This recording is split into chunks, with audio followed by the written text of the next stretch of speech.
guys, kembali di Dia Tomblok Channel, masih bersama saya Dia dan Mas Bojo, Mas Alex Puji Winarto.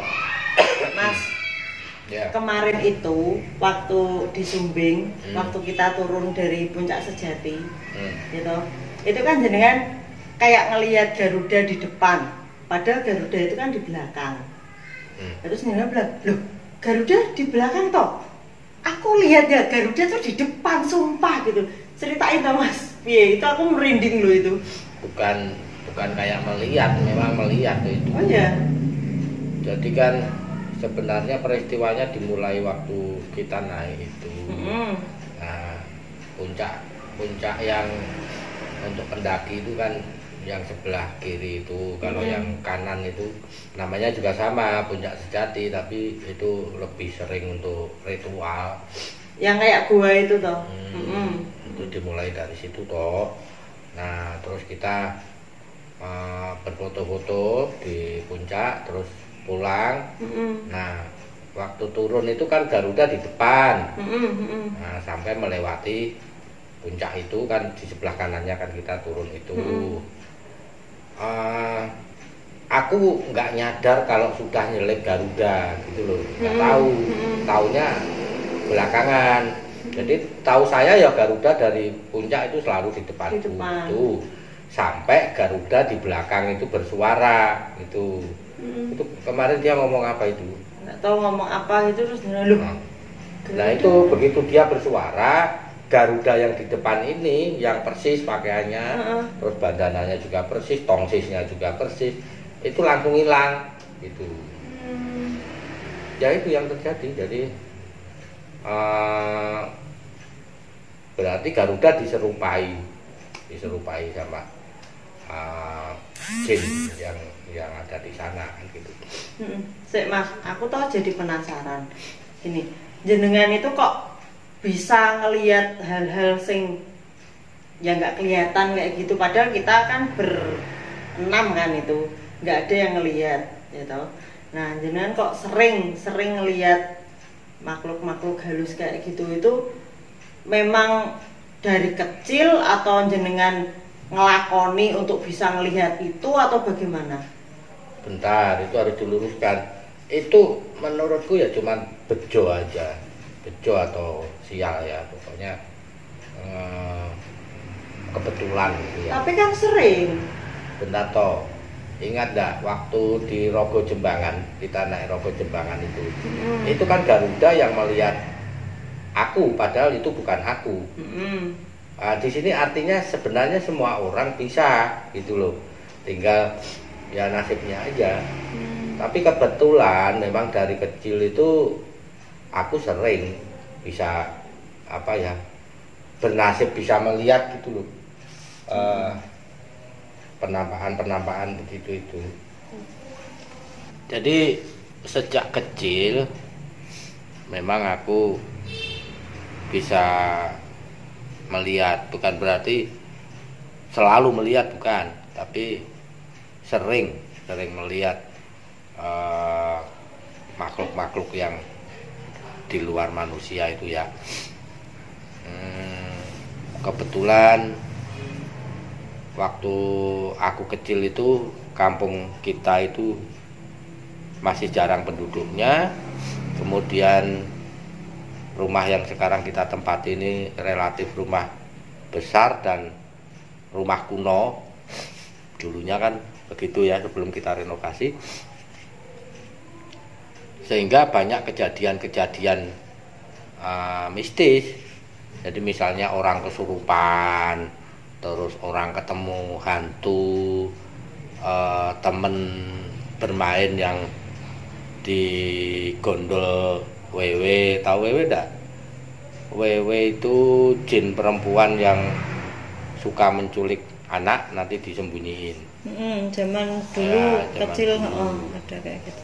Terus ada juga adik aku yang nomor 3 itu, si Bobby yang sekarang tinggal di Jakarta itu sering diserupai, sehingga penyerupaan begitu jadi bahkan jadi lelucon Misalnya begini, suatu ketika malam-malam itu bapak itu mau ke toilet, aku sedang belajar. Nah, aku kan lihat bapak kayak tergesa-gesa. Aku tanya, badhe tempundi Pak? Mau kemana Pak? Harap neng WC kebelet, mau ke belakang kebelet gitu ya. Nah udah tak terusin belajar. Tapi aku mikir, ini bapak kok lama banget ke belakang, masa dari tadi itu belum selesai gitu toh. Nah kemudian setelah cukup lama beliau masuk rumah, tapi moodnya itu jengkel. Jadi dia sambil ngomel, Bobby itu nggak jelas. Sudah aku bilang aku itu mau ke toilet, dia itu cuma itu aja, terus tetap aja. Oh berarti di toilet ada Bobby.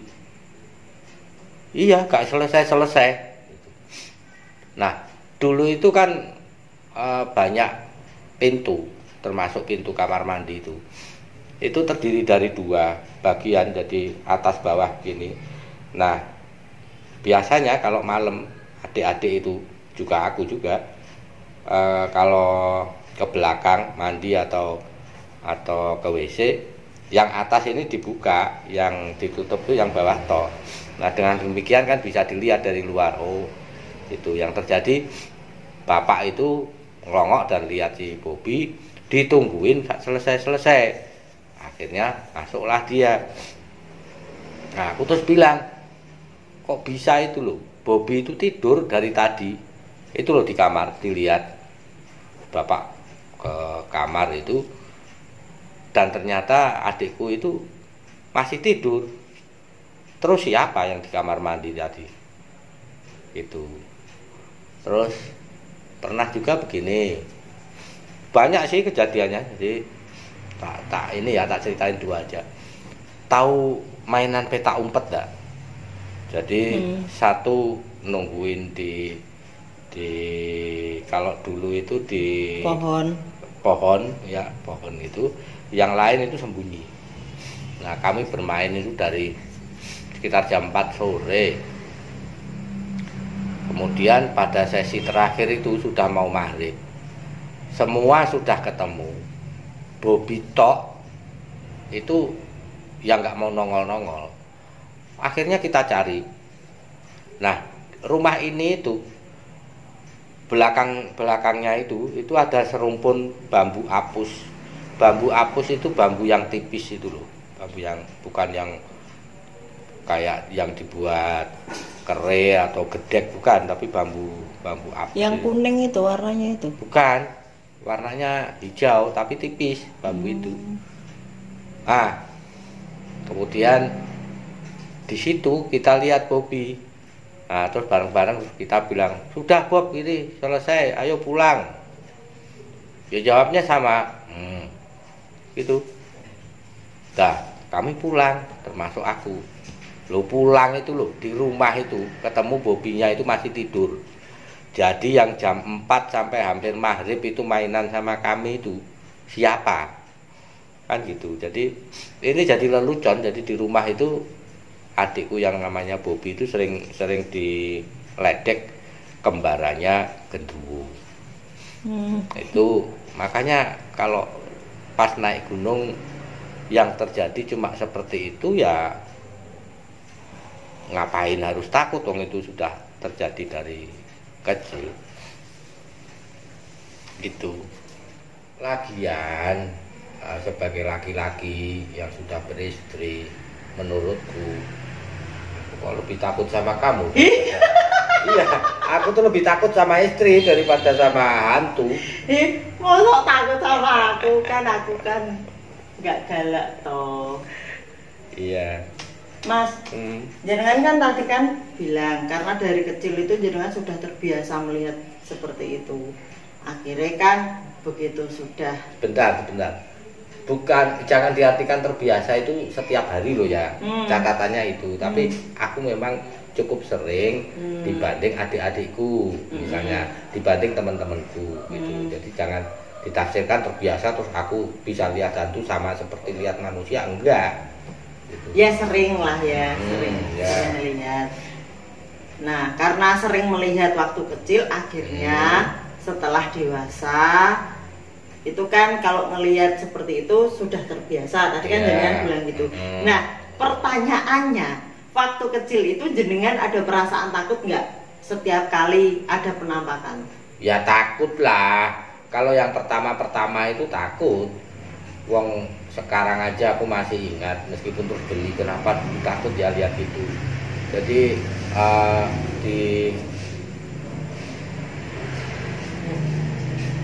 jadi 1, 2, 3 rumah di selatan rumah kita itu dulu di depannya itu ada sumur.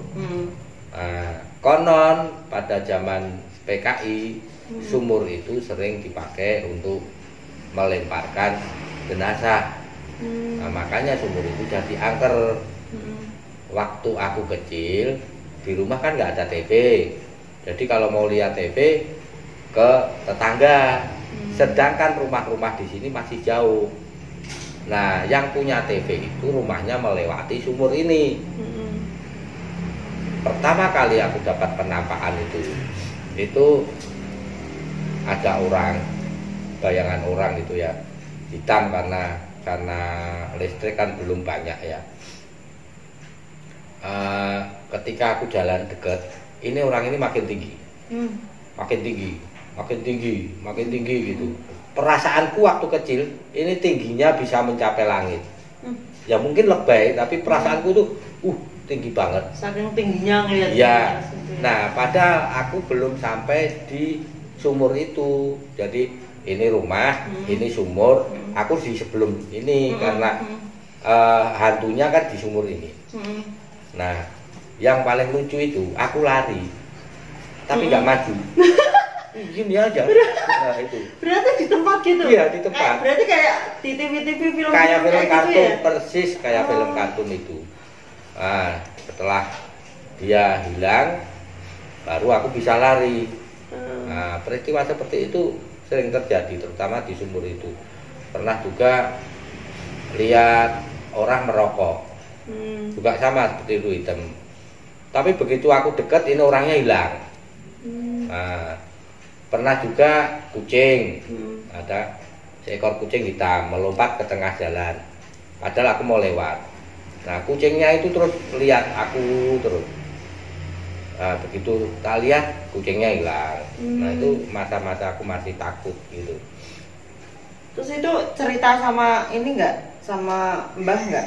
Ya cerita lah, apalagi kan ya seminggu atau 2 minggu sekali pasti adalah teman-teman yang hilang di gondol sama WW. Ya ada, kesurupan itu juga sering terjadi. Jadi si kakek ya pasti tahu lah, bapakku pasti tahu. Nah, kemudian sama bapak itu diajarin caranya. Tapi sampai sekarang aku caranya mengatasi ketakutan itu. Iya, tapi menurutku itu nggak logis. Iya. Jadi itu lucu, tapi secara psikologis itu bisa diterima. Jadi bapakku itu pura-puranya kasih aku ilmu. Nah, katanya kamu nanti tak kasih ilmu bisa mengalahkan hantu. Ya enak loh. Nah, syaratnya sebelum tidur kamu harus berjalan mengelilingi rumah ini. Jadi berarti ya sekitar jam 8, jam 9 lah itu. Berarti dulu masih bisa dikelilingi. Ini dulu kalau masih dikelilingi, kan kalau sekarang sudah tidak bisa. Nah, 7 kali.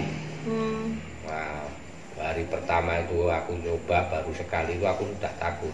Bayangan itu macam-macam. Karena apa, dulu itu kebun semua.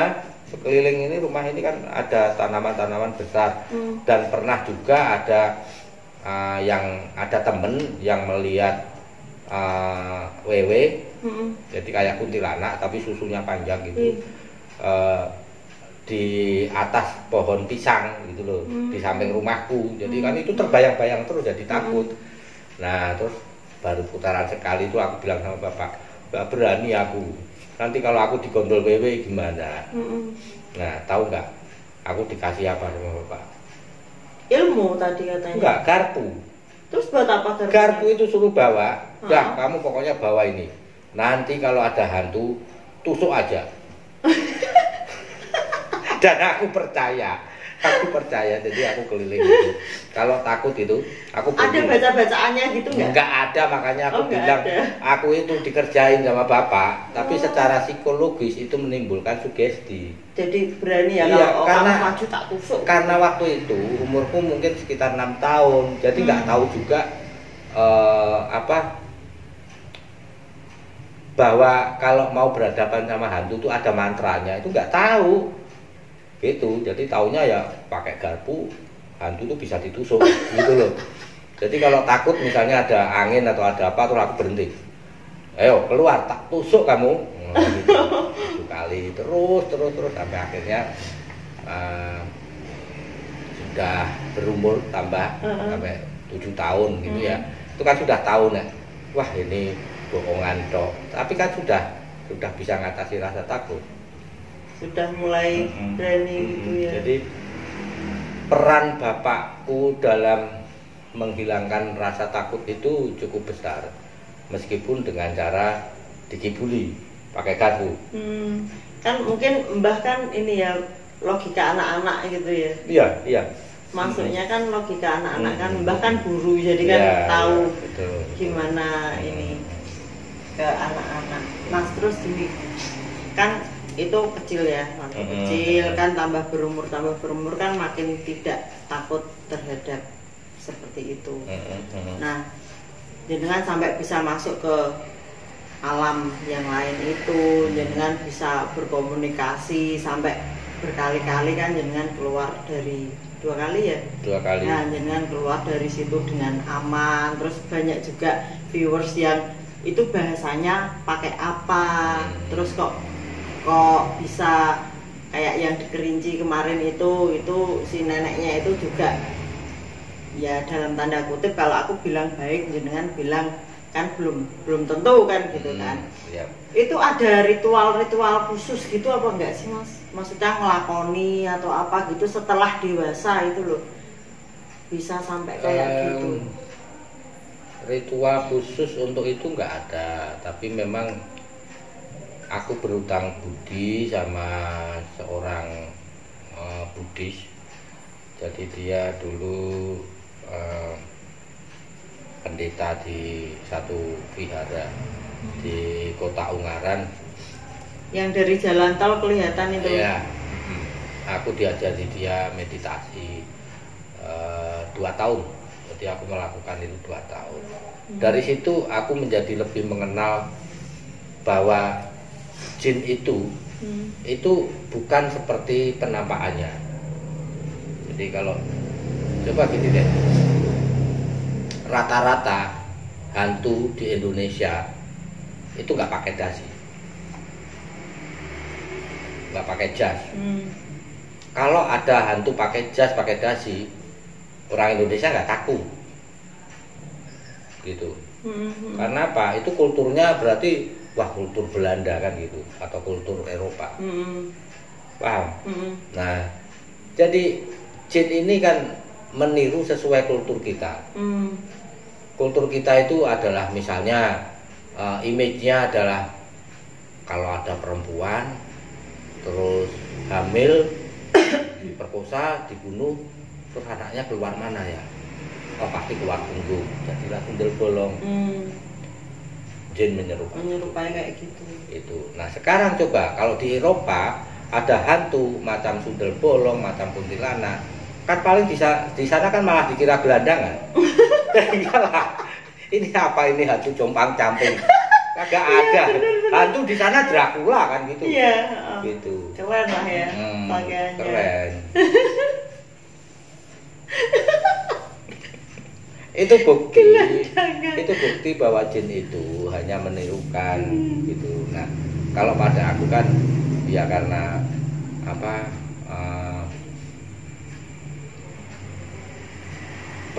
pengawasan, kemudian meditasi yang diberikan oleh seseorang yang sangat berjasa, yang sekarang sudah almarhum, itu sangat membantu juga. Gitu. Tapi kalau yang kamu maksud itu terus ada ilmunya, harus bertapa, terus mengucapkan mantra tertentu, enggak ada. Enggak. Itu sebenarnya scientific kok, itu ilmiah. Berarti cuma meditasi itu ya, kuncinya gitu. Ya.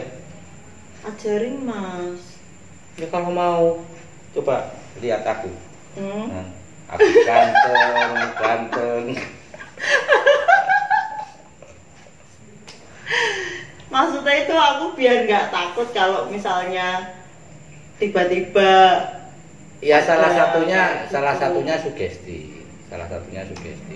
Dan aku memang berharap jangan sampai kamu melihat jin yang sesungguhnya, karena rupanya yang sesungguhnya itu jauh lebih nggak karu-karuan daripada binatang apapun yang pernah kau lihat. Aku pernah loh. Gimana? Tapi itu dalam mimpi. Itu beneran nggak sih? Gimana? Jadi pas siang-siang aku tidur di kamar, itu di depan rumah kita itu dulu kan ada tanaman kecil-kecil itu loh, kayak jeruk kecil apa kayak gitu. Enggak, ceritakan yang kau lihat bentuknya gimana? Ya, itu aku melihat itu di pohon talok itu, kresen itu ada cewek cantik. Terus begitu tak deketin, itu terus mukanya tuh kayak melalah gitu, matanya melalah kayak gitu. Tapi dalam mimpi aku ngeliat itu, aku terus bangun gitu. Nah, itu belum selesai. Itu belum selesai. Kalau pakai meditasi misalnya, dia kelihatan sebagai cewek cantik. Kita tinggal batek itu berarti mengatakan dengan sungguh-sungguh, dengan penuh sugesti, ini bukan kamu. Tunjukkan kamu sebenarnya. Nanti dia akan berubah. Misalnya berubah menjadi berbulu kayak kedua itu ya. Lagi, ini bukan kamu. Sudah, yang asli aja kelihatan. Nah, baru kelihatan. Gitu. Nah, berarti itu yang dalam mimpiku itu ngelihat itu. Belum.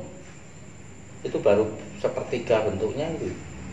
Itu aja udah serem kok. Iya, belum. Jadi dia cuma berdasarkan kultur kamu atau image kamu, dia cari apa yang kira-kira nakutin kamu ya, kan gitu.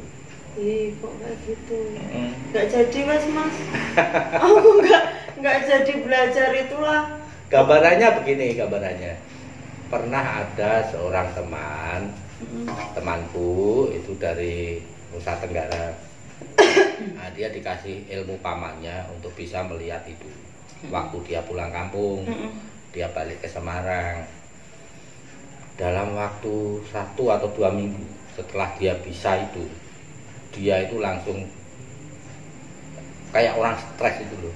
Jadi mutah-mutah apa-apa. Dia bilang sama aku, aku ditolongin carikan orang yang pinter. Kenapa? Aku jijik melihat jin. Karena yang kulihat adalah yang sesungguhnya gitu. Jadi perilakunya jin itu sudah sulit, menjijikkannya itu sulit diceritakan gitu. Jadi perilakunya itu aku gak mungkin ngomong ke sini kan gitu. Mending kalau mau ya belajar meditasi, nanti kan pelan-pelan bisa. Nggak usah mas, nggak jadi. Ya aja lah, mending lihat aku daripada lihat jin.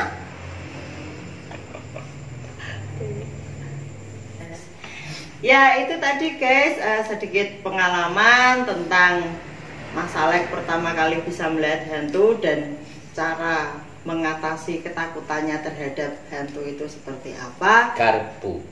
Kuncinya garpu. Jadi kalau kalian mau kemana-mana, bawalah garpu, itu senjata yang ampuh untuk mengatasi rasa takut melawan hantu. Oke, semoga bermanfaat dan ada gunanya. Yang penting sugesti diri. Oke, sampai ketemu di cerita-cerita Mas Alex selanjutnya. Tetap di Dian Tumblr Channel. Terima kasih, salam lestari.